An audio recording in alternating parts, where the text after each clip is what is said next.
अस्सलाम वालेकुम। उम्मीद करता हूँ आप सब स्टूडेंट खैरियत से होंगे। अगर आप हमारे चैनल पर नए हैं तो हमारी वीडियोस को लाइक भी कर दें और हमारे चैनल को सब्सक्राइब भी कर दें ताकि हमारी आने वाली जितनी भी एजुकेशनल वीडियो हैं टाइमली टू टाइमली आपके पास पहुँचती रहें। तो हम स्टार्ट करते हैं अपने लेक्चर को। आज जो हमारे पास लेक्चर है वो 9th क्लास के 3rd चैप्टर का लेक्चर है। When both bodies are moving vertically, यानी हमारे पास दोनों जिस्म क्या है बेटा अमूदन हरकत कर रहे हैं। तो हमने इसमें मालूम क्या करना है, एक तो हमने मालूम करनी है बेटा टेंशन मालूम करनी है, साथ में हमने एक्सेलरेशन और ग्रेविटी तीनों चीज़ें मालूम करनी है और साथ में इसे फुली एक्सप्लेन भी करना। और ये टॉपिक जो है जो हमारे पास आर्टिकल है यानी ये जो टॉपिक है या आर्टिकल है ये बहुत ही इम्पोर्टेंट है क्योंकि प्रीवियस जितने भी हमारे पास 2 years एगो जो है बेटा ये टॉपिक्स बोर्ड के पेपरों में भी आ चुका है। और बाज़ बच्चे इसमें ये प्रॉब्लम्स कर जाते हैं कि उन्हें क्लियर नहीं होता कि आपने इसे सॉल्व कैसे करना है। अगर आप स्टेप बाय स्टेप इसे अच्छे तरीके से सॉल्व करेंगे तो आप इसे आसानी से बेटा सॉल्व भी कर सकते हैं और आसानी से याद भी रख सकते हैं। तो हम स्टार्ट करते हैं। तो देखें मैंने यहाँ पे फिगर भी बना दिया है। तो देखिए हमारे पास कितने जिसमें बेटा दो ए और बी। तो आपने स्टार्ट कहाँ से करना है, two bodies A and B, यानी हमारे पास कितने जिसमें बेटा टू बॉडीज अनइक्वल मैसेज, यानी दोनों के मैसेज हमारे पास क्या है बेटा मुख्तलिफ है। Attached with inextensible string. अब बेटा देखिए हमारे पास दो जिस्म है यानी ए और बी जिनके मैसेज क्या है बिलतरतीब मुख्तलिफ और वो किसके साथ बेटा जुड़े हुए हैं, बेलचक हमारे पास डोरी के साथ जुड़े हुए हैं। The string passes over the frictionless pulley। और वो डोरी जो बेटा बेलचक डोरी है वो किससे गुजरी हुई है, एक पुली से गुजरी हुई है। तो अब हमने क्या करना है बेटा, हमने इनके मैसेज एक्सेलरेशन और टेंशन के बारे में बात करनी है। तो हम यहाँ पर पहले क्या करते हैं बेटा, मूवमेंट्स ऑफ ए की बात करते हैं। मूवमेंट्स ऑफ ए, तो आप देखेंगे हमारे पास जो ए जिसमें वो बड़ा है किससे बेटा, ए से। तो हम यहाँ पर लिखेंगे the mass of A is a greater than B, then body move downward with same acceleration।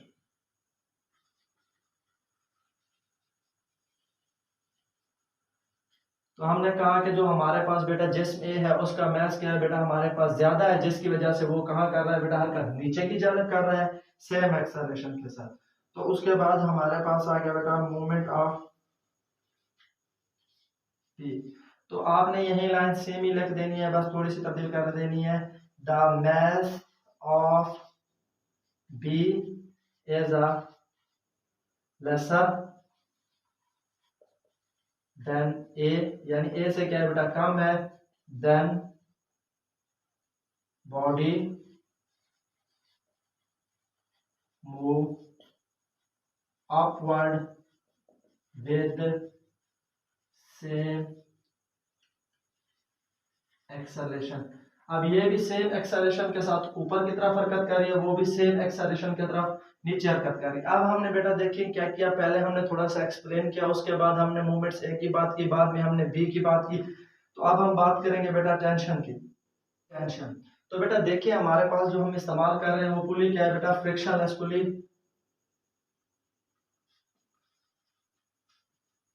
Tension तो हम यहाँ पर कहेंगे string passes over the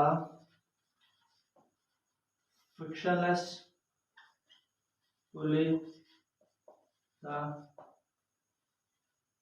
tension same on both sides। तो बेटा देखिए जब आप डोरी को कैसे गुजार रहे हैं बेटा, फ्रिक्शनलेस पुली से गुजार रहे हैं, तो हमारे पास टेंशन क्या होगी बेटा, सेम ही होगी।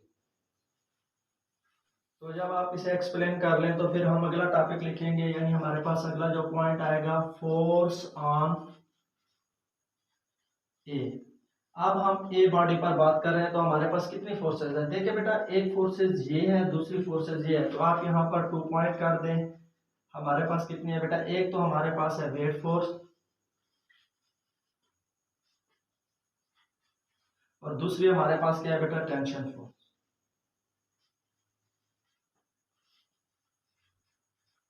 यानी डब्ल्यू और ये हमारे पास क्या होगा बेटा, T.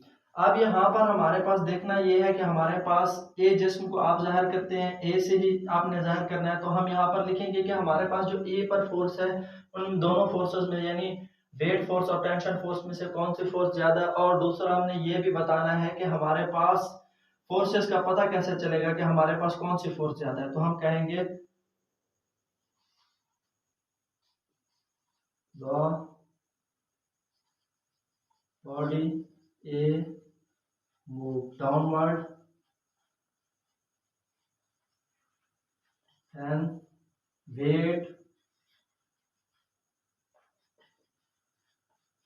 force is a greater। जब बेटा वेट फोर्स ग्रेटर होगी यानी डब्ल्यू हमारे पास ग्रेटर है टी के, क्योंकि जिस्म नीचे की तरफ हरकत कर रहा है तो हमारे पास टेंशन क्या हो जाएगी बेटा, कम हो जाएगी और वेट फोर्स ज्यादा हो जाएगी। तो हम लिखेंगे A is equal to W minus T, क्योंकि नीचे जा रहा है इसलिए हमारे पास डब्ल्यू ज्यादा। तो ए हमारे पास आ गया डब्ल्यू बराबर है M G one minus T. तो साथ में हमने एक्सेलरेशन भी मालूम करना था, क्योंकि हमने कहा था कि एक्सेलरेशन दोनों साइड्स पर सेम है। तो न्यूटन के सेकंड लॉ के मुताबिक हम जब कहते हैं कि ए हमारे पास है, वो हमारे पास आ जाएगा F is equal to M A. तो हम जिस्म वन की बात कर रहे हैं तो एम वन ए हो जाएगा, तो आप इसे ए को रिप्लेस कर देंगे एम वन ए के साथ एम वन जी माइनस टी। ये आपके पास आ गई इक्वेशन वन। तो इसी तरह से हम फोर्स मालूम करेंगे, फोर्स ऑन बी। तो जिस्म बी पर हम फोर्स बात करेंगे तो उस पर भी कितनी फोर्सेज है, देख लें, दो फोर्सेज है। एक हमारे पास ये टेंशन की फोर्स है, दूसरी हमारे पास कौन सी है बेटा, वेट फोर्स है। तो यहाँ पर हमारे पास आ गई बेटा वेट फोर्स और दूसरी हमारे पास कौन सी आ गई बेटा, टेंशन फोर्स। कौन सी, टेंशन फोर्स। डब्ल्यू बराबर आ गया टी। तो अब भी इसी तरह एक्सप्लेन करना है, हम कहेंगे the body B move upward. Body B क्या कर रही है बेटा, ऊपर की तरफ हरकत कर रही है। The tension force is a greater than weight force. क्योंकि बेटा हमारे पास जो है ना टेंशन क्या है, वो ग्रेटर किससे है बेटा, वेट फोर्स से है, जिसकी वजह से तो जैसे हमारे पास किसकी बेटा ऊपर की तरफ हरकत कर रहा है। तो हम यहाँ पर लिखेंगे B इज इक्वल टू, तो यहाँ पर आप शो भी कर दें T हमारे पास ग्रेटर देन किसके है, W के, तो B is equal to T minus W हो जाएगा। तो यहाँ पर आप लिखेंगे B is equal to M2 नहीं बल्कि बड़ा कौन सा T है, तो आप यहाँ पर लिखेंगे T माइनस M2G। तो ये हो गया। तो क्योंकि एक्सेलरेशन सेम था तो B इज इक्वल टू, आप न्यूटन के सेकंड लॉ के मुताबिक वही equation F is equal to M में। तो दूसरे जिस्म की बात कर रहे हैं तो M2A, तो B की जगह को रिप्लेस कर देंगे, हम यहाँ पर लिख देंगे M2A is equal to T minus M2G। तो हमारे पास क्या आ गया बेटा, ये सेकंड इक्वेशन आ गई, यानी ये हमारे पास क्या है बेटा, सेकंड इक्वेशन। जब आप इसे फाइंड कर लें तो इसके बाद हम अगले प्रोसेस की तरफ चलते हैं। हमने क्या मालूम करना है, टेंशन मालूम करनी है, एक्सेलरेशन और साथ में ग्रेविटी। हमने एक्सप्लेनेशन की और उसके साथ हमने इसे वजाहत करते हुए हमने एम यानी ए के ऊपर जो फोर्सेस थी वो भी हमने फाइंड कर दिए हैं, वो ये हैं। जो बी पर थी वो भी हमने फाइंड कर दिया। तो अब हम चलते हैं एक्सेलरेशन की तरफ। तो आप यहाँ पर लिखेंगे एडिशन ऑफ 1 प्लस 2, दोनों को क्या कर देना है बेटा, जमा M1A। तो इसका इक्वल टू वाली साइड एक तरफ और इसकी भी इक्वल टू वाली एक तरफ। तो M2A इज इक्वल टू, यहाँ पर आपके पास आ जाएगा M1 की वैल्यू लिख दें, यानी M1G माइनस टी। तो बाद में इसकी वैल्यू जमा T माइनस M2G। टी के साथ टी कैंसल आउट, तो यहाँ से आपने क्या करना है, ए को कॉमन ले लेना है, M1 प्लस M2। तो यहाँ पर भी हमारे पास M कॉमन है, जी कॉमन है तो m1 माइनस m2, तो यहाँ पर आपके पास आ गया। तो अब यहाँ पर देखिए, अगर आप ए की पहले वैल्यू फाइंड करना चाहते हैं यानी एक्सेलरेशन की, तो ये यहाँ पे मल्टीप्लाइड तो उस साइड पे जाके डिवाइड हो जाएगा। ए इज इक्वल टू आपके पास आ गया m1 माइनस m2, तो यहाँ पर तो जी वैसे का वैसे खड़ा रहेगा, और साथ में हमारे पास क्या आ जाएगा, इसे 3 का नाम देते हैं।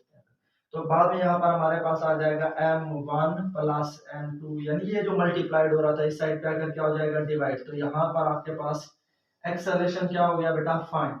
अगर आप ग्रेविटी करना चाहते हैं तो आप g को दोबारा से यानी इक्वेशन नंबर 3 को वापस लेंगे, a is equal to m1 plus m2, तो यहाँ पर आपके पास m1 माइनस m2, तो g, तो ये आपके साथ यहाँ पे मल्टीप्लाइड हो रही है, इस साइड पे आके डिवाइड कर दे तो g इज इक्वल टू आपके पास आ गया m1 प्लस m2, तो यहाँ पर a आपके पास बटे में आपके पास आ गया m1 माइनस m2। ये आपके पास क्या चीज फाइंड होगी बेटा, g की वैल्यू फाइंड। अब हमने मालूम क्या करना है बेटा, अब हमने मालूम करनी है टेंशन। क्या मालूम करनी है, टेंशन। तो टेंशन मालूम करनी है, तो टेंशन मालूम करने के लिए हम क्या करेंगे बेटा, तो हम ये करेंगे कि हमारे पास जो इक्वेशन 1 और 2 है, हम बेटा इसको क्या कर देंगे बेटा, रेशो निकाल लेंगे, यानी 1 डिवाइडेड बाय 2, यानी तकसीम कर देंगे एक दूसरे पर। तो यहाँ पर हम लिखते हैं m1a बटे में m2a, तो दूसरी साइड पे भी इसी तरह से m1g माइनस टी, दूसरी यहाँ पर भी हमारे पास आ गया t माइनस m2g। तो यहाँ पर a के साथ a कट गया, तो आप क्रॉस मल्टीप्लिकेशन जिसे उर्दू में हम कहते हैं चिले पाइजाब दे दें, तो यहाँ पर ये इस साइड पे और ये इस साइड पे m1, तो यहाँ पर t माइनस m2g, तो इस साइड पे हमारे पास आ गया बेटा m1, इस साइड पे चला जाएगा तो हमारे पास m2, यहाँ पर आ गया m1g माइनस टी। क्या करना है बेटा, इसको मल्टीप्लाइड कर दें, तो यहाँ पर आपके पास आ गया m1t माइनस m2 m1g, तो यहाँ पर m1 m2g माइनस यहाँ पर आपके पास आ गया m2t। तो देखिए बेटा, t वाली वैल्यूज एक साइड पे और ये बाकी जो है g वाली एक साइड पे, तो m1t एक साइड पे, ये माइनस का था इस साइड पे आ गया, तो m2 प्लस का t हो जाएगा, तो ये उस साइड पे माइनस का है तो प्लस का m1 m2g, ये माइनस का है ये प्लस का m1 m2g। ठीक है बेटा, तो t कॉमन कर लें, तो यहाँ पर आपके पास आ गया m1 प्लस m2, तो ये देखिए दोनों सेम है, तो यहाँ पर आ जाएगा 2m1 m2g। ये हमारे पास वैल्यूज आ गई। तो t को फाइंड करने के लिए इसे क्या कर देंगे बेटा, डिवाइड कर देंगे, यानी t is equal to 2m1 m2g बटे में आपके पास क्या आ गया बेटा, m1 प्लस m2। ये हमारे पास क्या फाइंड होगी बेटा, दोनों अगर हमारे पास जिस्म मौजूद है तो उनकी टेंशन, ये एक्सेलरेशन था ये ग्रेविटी, तो ये हमारे पास क्या आ गया बेटा, उसकी टेंशन आ गई। तो बेटा एक्सेलरेशन तो हमने फाइंड कर लिया, तो जी को हम यहाँ पर देते हैं बेटा हमारे पास, यानी साइड इंफॉर्मेशन में ठहरी हुई है एट वुड मशीन। तो हम यहाँ पर कहेंगे the above meant in this given case also known at wood machine। तो इसकी इक्वेशन हमारे पास क्या बन जाएगी, g is equal to m1 plus m2 बटे में यहाँ पर a आ जाएगा, तो यहाँ पर m1 माइनस m2। तो बेटा आउटपुट मशीन असल में होती क्या, यहाँ पर भी जब हम आउटपुट मशीन की बात करते हैं ना, तो ये भी कई दफा बेटा एन दफा में शॉर्ट क्वेश्चन आ चुका है। तो आउटपुट मशीन हमारे पास ये होती है कि दो जिस्म होते हैं जो दोनों हमारे पास क्या होते हैं बेटा, अमूदनी होते हैं और एक दूसरे के साथ क्या बेटा मुख्तलिफ यानी अनइक्वल मैसेज के साथ अटैच होते हैं। तो उनमें से जो हम एक्सेलरेशन यानी जी फाइंड करते हैं ना, अंडर एक्शन ऑफ ग्रेविटी जो फाइंड करते हैं उसे बोलते हैं आउटवर्ड मशीन। इसलिए मैंने साथ में डिफाइन भी कर दिया है। तो जी मालूम करने का भी ये हमारे पास यही रीजन था कि हमने इसे ये बताना था कि ये आउटवर्ड मशीन होती है, और कई दफा ये शॉर्ट क्वेश्चन आ चुका है। इसके अलावा अगर बेटा कोई भी चीज आपको क्लियर ना हुई हो तो आप हमें कमेंट्स बॉक्स में जरूर कमेंट करें, ताकि आपकी जितनी भी प्रॉब्लम है तमाम टाइमली टू टाइमली सॉल्व करें और आपको अच्छे तरीके से बेटा गाइड कर सके, और आपकी एग्जाम की जो प्रिपरेशन है वो भी और अच्छे तरीके से हो सके। शुक्रिया।